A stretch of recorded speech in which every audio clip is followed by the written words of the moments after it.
బయలుదేరింది ఊరేగింపు. ఎక్కడి నుంచి? కైలాస పర్వతం దగ్గర నుంచి వస్తున్నారు. గవాక్షంలో నిలబడింది మేనకాదేవి నారదుడితో కలిసి.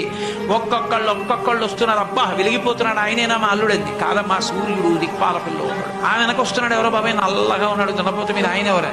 మీ అల్లుడు కాదు, బెంగపెట్టుకోడు, యమధర్మరాజు గారు. ఆ వెనకాతల అబ్బా చల్లగా ఎంత బాగున్నాడో, ఎవరు? చంద్రుడు, మీ అల్లుడు కాదు. ఈయనెవరోనయ్యో చాలా అందంగా ఉన్నాడు, ఎర్రగా ఉన్నాడు, కాంతులీనుతున్నాడు, బ్రహ్మగారు. మీ అల్లుడి దగ్గర పురోహితుడమ్మా, పెళ్లి చేయడానికి వచ్చే బ్రహ్మగారు ఆయన మీ అల్లుడు కాదు.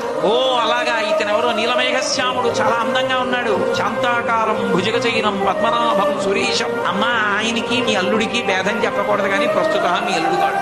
ఆయన వెళ్ళిపోయాడు, ప్రదోష వేళ అయిపోయింది, రాడు. వెడుతూనే ఉంది ఊరేగింపు, వస్తున్నారు మగపెళ్లి వారు. అలా ఆఖరికి ఒక ఆయన వచ్చాడు. చుట్టూ భూత ప్రేత పిశాచాలున్నాయి, ప్రమదగణాలున్నాయి, మధ్యలో దిగంబరంగా తాండవం చేస్తూ వస్తున్నాడు. అడగలేదు మేనకాదేవి ఆయన మక్కుడు అని. నారదుడే చెప్పాడు, ఆయనే మీ అల్లుడమ్మా అని మెట్లు దిగి వెళ్ళిపోయాడు.